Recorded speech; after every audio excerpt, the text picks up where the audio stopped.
29번 환자와 배우자인 30번은 기존 확진 환자와 접촉하거나 최근에 해외여행을 다녀온 적도 없습니다. 어디서 누구에게 감염이 됐는지 특정되지 않아서 지역사회 감염 우려가 커지고 있는데요.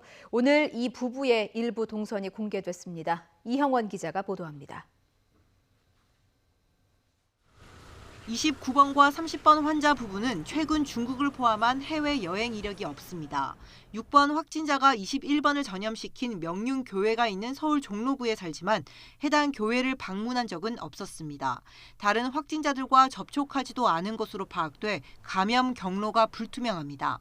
발병하시기 전에 한 2주 정도의 동선을 추가적으로 또 확인을 해서 만나셨던 분들이나 방문하셨던 장소에 해외여행을 다녀오셨거나 유증상자가 있는지에 대해서 조사가 계속. 지역사회 감염 우려가 커지는 가운데 병원 내 감염 가능성도 큰 상태입니다.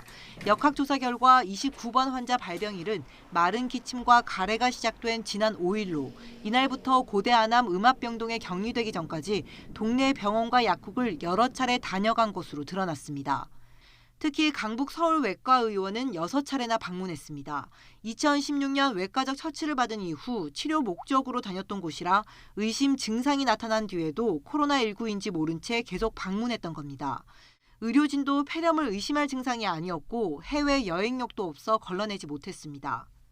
그러다 보니 고대 안암병원 응급실 76명을 비롯해 동네 병원과 약국 등 4곳에서도 37명의 접촉자가 나왔습니다.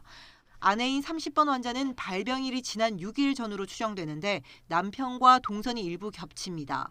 지난 8일에는 서울대병원 소화기내과에서 진료받은 것이 확인돼 접촉자를 조사하고 있습니다. 한편 29번 환자가 복지관을 통해 혼자 사는 노인들에게 도시락 배달 봉사를 한 것으로 알려져 집단 감염에 대한 우려가 나왔지만 발병하기 전인 지난 1일부터 해당 시설이 휴관해 전파 위험성이 없는 것으로 확인됐습니다. YTN 이영훈입니다.